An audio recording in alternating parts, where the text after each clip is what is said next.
बुराइयों से मुख मोड़ने का, कर्मों के पर्वत तोड़ने का और आज के दिन अभी चाय छोड़ने का बड़ा ही महत्व है। आपको पता है ये चाय आई कैसे भारत में? हमारी भारत की चीज नहीं है, इंपोर्ट की हुई चीज है ये। अंग्रेज जब शुरू शुरू में आए थे तो चौराहे पे खड़े होकर वो चाय बांटते थे और सारे लोग गिलास ले लेके चाय लेने के लिए वहां जाते थे। उन्होंने खूब दिन तक चाय बांटी, खूब दिन तक चाय बांटी। भाई भारत के लोग बहुत अच्छे हैं, फ्री की चीज मिल रही हो ना तो छोड़ते नहीं है। यदि फ्री में जहर भी मिल जाए ना तो रख लो, कभी काम आ जाएगा, वो भी नहीं छोड़ने वाले। फ्री में मिल रहा हो बस कुछ है, चाहे किताब मिले और पैसे में मिल रहा, अरे बहुत पढ़ी है, नहीं चाहिए कोई किताब, नहीं चाहिए धर्म की किताब, अरे बहुत पढ़ी है और फ्री में मिल रही, हाँ एक इनकी दे दो, इनकी अलग, हम लोग देवरानी जेठानी हम सब अलग अलग हैं, सबकी अलग अलग दो माता जी। और कोई तुम्हारे यहाँ चंदा लेने पहुंच जाए तो क्या कहोगे? हमारे यहाँ एक जगह से जाता, हम अलग अलग नहीं देते हैं, कहोगे नहीं कहोगे? है फ्री की चीज मिल बस रही हो, लूटते हैं लोग, गलत बात है। अपनी इस बात का ध्यान रखो कि हमें क्या चाहिए क्या नहीं चाहिए, ये ध्यान होना चाहिए।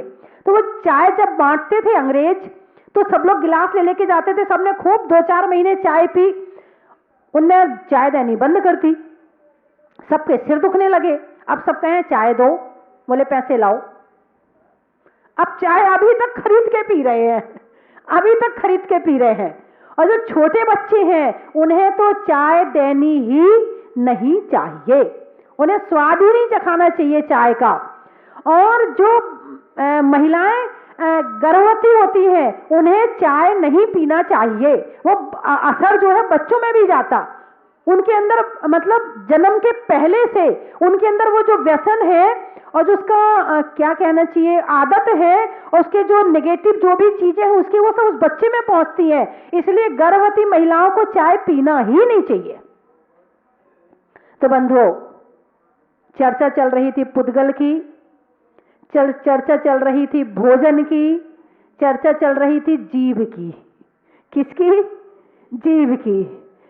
हाँ, चाय का समय होते ही चाहे हमारे अम्मा हो चाहे बाबूजी हो, 1 मिनट लेट तो हो जाए चाहे झगड़ा हो जाएगा। इसी तरह से मैं ये कहना चाह रही थी कि भोजन के लिए चाय के लिए झगड़ा बोलो ना नहीं करना, मिल जाए तो ठीक और नहीं मिले तो ठीक। इस तरह की भावना से आपको 1 महीना निकालना है। देखो कठिन तो है क्योंकि अनादिकाल के संस्कार हैं, ये आज के खाने के संस्कार आज की नहीं है, अनादिकाल के हैं। आपने जब बच्चा पैदा होता है तो 2 चीज उसके साथ पैदा होते ही आ जाती हैं। 2 चीज कौन कौन सी? वो 2 चीज उसको किसी को खाना नहीं सिखाना पड़ता कि कहां से खाया जाता, नाक से खाते कि कान से खाते कि मुंह, सिखाना नहीं पड़ता, मुंह से ही खाता है, मुंह से दूध पीना शुरू कर देता। किसी ने सिखाया क्या आज तक? नहीं। ये भी अनादिकाल के संस्कार हैं। एक रोना यानी दुख, ये भी हमारे अनादिकाल के संस्कार हैं। तो पैदा होते ही तो रोता है और फिर थोड़ी देर बाद तो अपना शुरू कर देता। भगवान से प्रार्थना करो, भगवान कब तक खाएंगे? भगवान जैसे आपने अपनी शक्ति से अपनी त्याग तपस्या से इस पर विजय प्राप्त करी है, मुझे भी ऐसी शक्ति मिले कि मैं भी इस पर विजय प्राप्त कर सकूं। ऐसी भावना भगवान के सामने व्यक्त करेंगे तो घर में भी कहीं ना कहीं वो बात हमारे अंदर आ जाएगी। तो इस जीभ से, जो जीभ 2 काम करती, चखने का, बकने का। ऐसा मत करना, अपने घर वालों से जाके बता दो हमारा ना मांगने का त्याग है, अपने मन से दे दिया कर, ध्यान रखना। हाँ, नहीं तो फिर वो तू देना मुझे, ध्यान से परोस दिया कर, सब चीज परोस दिया कर, मेरा मांगने का त्याग है। नहीं, फिर मतलब क्या रहा त्याग का? फिर त्याग का मतलब क्या रहा? कुछ लोग कहते हैं हमारा 1 बार का परोसा हम खाते हैं, तो कुछ लोग पहले से बता देते हैं कि हम 1 बार का परोसा खाते हैं। हाँ, नियम होता है कुछ लोगों का, तो पहले से बता दिया और सारी 4, 6, 8 रोटी और अपना डब्बा भर के चावल और कटोरा भर के दाल सब रख दिया तो खत्म हो गया। मतलब 1 बार का परोसे का नियम है, तो इसका मतलब ये है कि जितना आ गया उतना खा के उठ जाओ। ऐसा नियम आप अष्टमी चतुर्दशी को ले सकते हैं। कौन से दिन ले सकते हैं?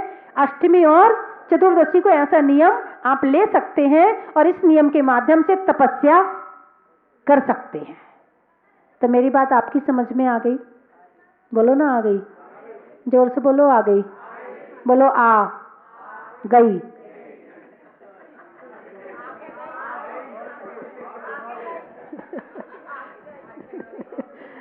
गई?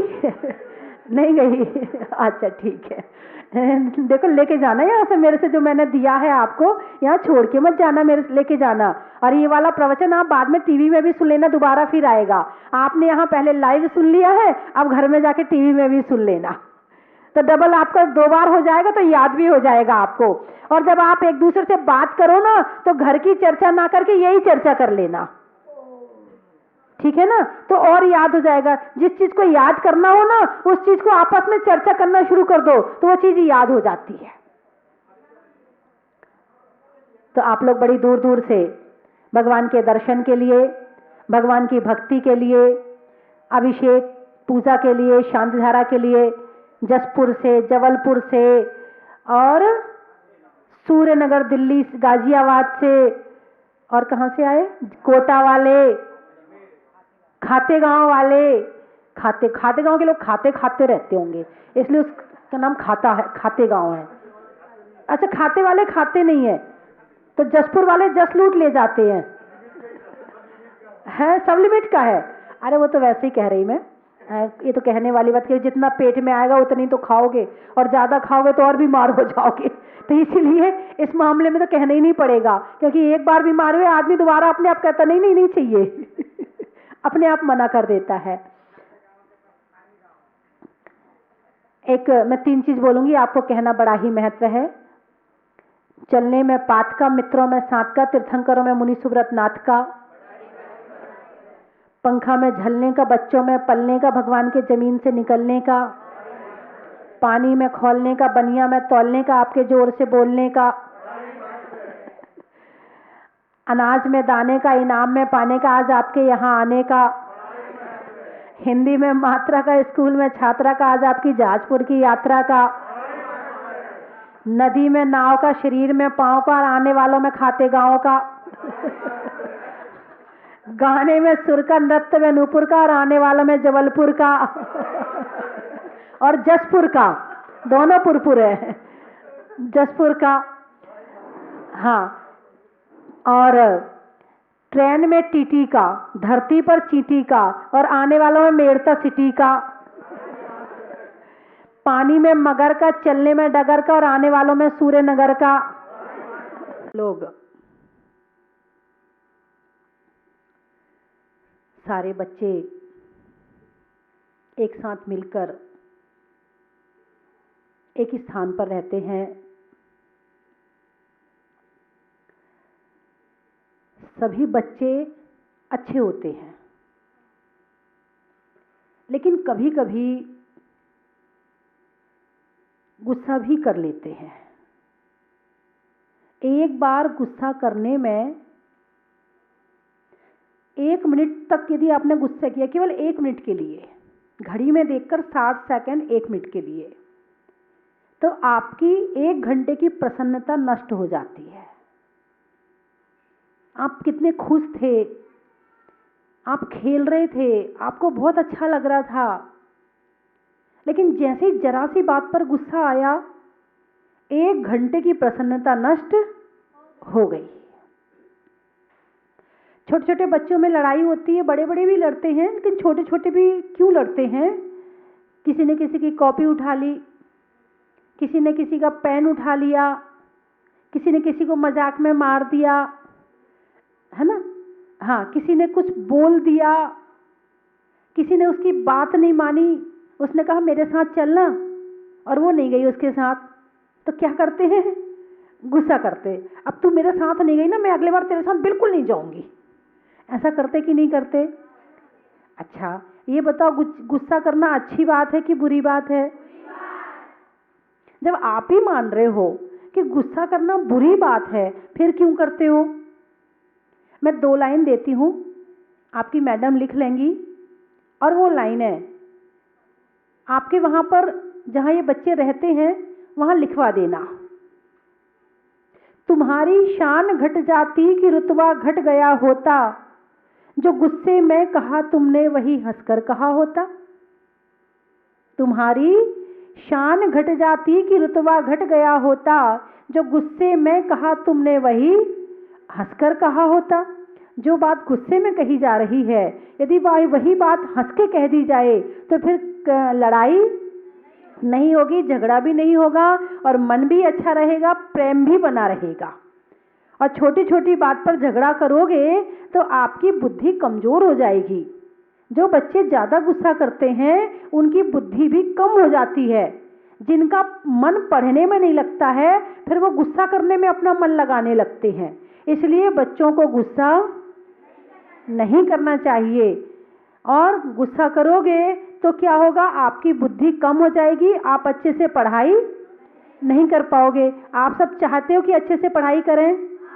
कौन कौन चाहता है?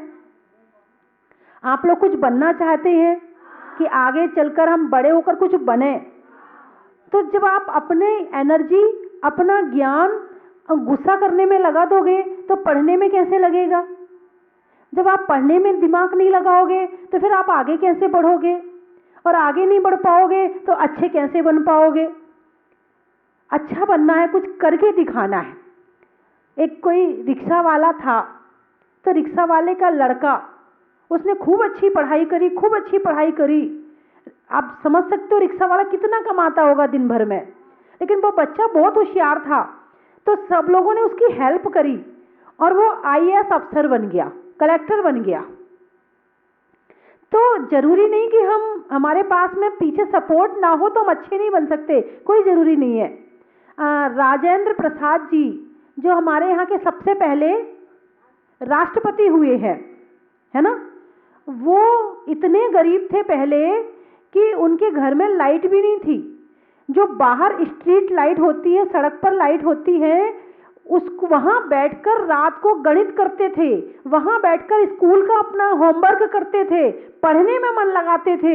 उनके पास में दिए में डालने के लिए तेल भी नहीं होगा, वो बाहर बैठ के पढ़ाई करते थे और उन्होंने अच्छे से पढ़ाई करी। तो आज उनका नाम आप भी जानते हैं।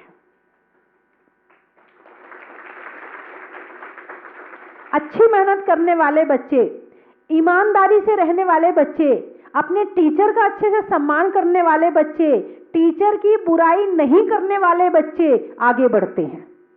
और टीचर ने आपको डांट दिया तो आप क्या करते हो पीछे से, ये मैडम बहुत खराब है, बहुत खराब है, जब देखो तब डांटती रहती है।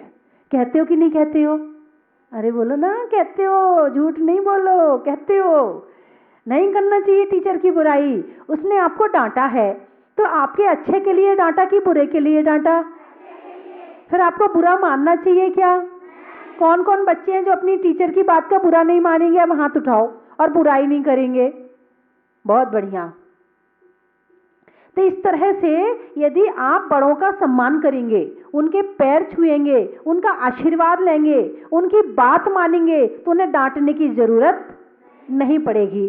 अब आपको डांट क्यों पड़ती है? क्योंकि आप उनकी बात नहीं मानते हैं। अच्छा, वो आपके अच्छे के लिए कहते हैं या बुरे के लिए? हाँ, बड़े समझदार बच्चे हैं ये तो। कहीं समझदारी मझधार में तो नहीं है? हाँ, आप जानते हैं कि अच्छे के लिए कह रहे हैं। तो इसीलिए आप अपने टीचर का, जो आपको पढ़ाते हैं, लिखाते हैं, आपके लिए अच्छा सोचते हैं, आपको आगे बढ़ाने के लिए पूरी मेहनत करते हैं, आपके भोजन में आपकी सहायता करते हैं, आपके रहने में आपकी सहायता करते हैं, ऐसे लोगों पर आप गुस्सा करो तो समझना वो सबसे खराब बच्चा है। जो हमारे लिए अच्छा कर रहा है, हम उसके लिए बुरा सोच रहे हैं, इस ऐसा बच्चा सबसे बुरा बच्चा, सबसे मतलब जो भी है वो अच्छा नहीं हो सकता है। और फिर तो आप लड़की हैं, आप लोगों को मोबाइल तो नहीं मिलता चलाने के लिए? बहुत अच्छी बात है, इनको मोबाइल देना भी मत, ठीक है? कोई भी बच्ची मोबाइल लेने का शौक नहीं करना। और टीवी देखते कि नहीं? टीवी देखते कि नहीं? हॉस्टल में टीवी नहीं है क्या? खराब हो गई हो तो सुधरवाना मत। कम से कम बच्चे पढ़ाई अच्छे से करेंगे, सही बात है कि नहीं? क्योंकि बच्चों को टीवी नहीं देख करके जो दौड़ने वाला खेल होता है वो खेलना चाहिए। टीवी देखने से आंख खराब होती है, और दौड़ने वाला खेल जो होता है ना, कोई भी खेल हो, तो उससे शरीर मजबूत होता है, स्वस्थ रहते हैं, अच्छे बनते हैं। जब से टीवी आई है तब से बच्चों ने खेलना बंद कर दिया है, और जब बच्चे खेलते नहीं हैं तो उनके शरीर कमजोर हो जाते हैं, और कमजोर शरीर से कुछ भी काम होने वाला नहीं है। इसलिए आपकी टीवी खराब हो जाए तो आप सुधरवाने के लिए मत कहना। नहीं कहोगे तो नहीं ना? हाथ उठाकर बताओ। देख लो भाई, सबकी फोटो खींच लो। हाँ, सुधरवाने के लिए नहीं कहना। सोचना कि कम से कम ये टीवी नहीं है तो हम अपना और काम तो कर लेते हैं, नहीं तो इसमें ही चिपके पड़े होते, इसी को ही हम देखते रहते। तो इसीलिए जो जो हमारे अच्छे के लिए काम होते हैं वो सारे काम हमें जरूर करने चाहिए, क्योंकि बच्चे यदि अच्छे काम करेंगे तो बड़े होके अच्छे बनेंगे, और जब बड़े होके अच्छे बनेंगे तो एक अच्छा बनता है, एक का प्रभाव 10 पे पड़ता है, 10 का प्रभाव 100 पे पड़ता है, 100 का प्रभाव 1000 पे पड़ता है, 1000 का प्रभाव लाख पे, और लाख का प्रभाव करोड़ पे, और करोड़ों पे जो प्रभाव पड़ेगा तो पूरा देश सुधर जाएगा। आप सब बच्चे एक एक, आप इतने बच्चे यहाँ करीब 100 बच्चे बैठे हैं, यदि 100 बच्चे सुधरेंगे तो तुम 100 का प्रभाव 1000 लोगों पर पड़ेगा, और 1000 जब सुधरेंगे तो 1 लाख 1 करोड़ अपने आप सुधर जाएंगे। तो हमें अपने जीवन में हमेशा ईमानदारी के साथ और अच्छे काम करने चाहिए, पढ़ने में हमेशा आगे रहना चाहिए। कुछ बच्चों की शिकायत होती है, हमें याद नहीं होता है, कुछ बच्चों की शिकायत होती है हमसे पढ़ने में हमारा मन नहीं लगता है। तो जो बच्चे ज़्यादा गुस्सा करते हैं और बहुत बातें मारते हैं, बातें करते कि नहीं? आपके यहाँ के बच्चे बात करते नहीं करते हैं? करते ना। बातें कम किया करो, जितनी ज़्यादा बातें करोगे उतना पढ़ने में मन नहीं लगेगा, और जितनी कम बातें करोगे उतना पढ़ने में भी मन लगेगा, और जो पढ़ोगे वो समझ में आएगा।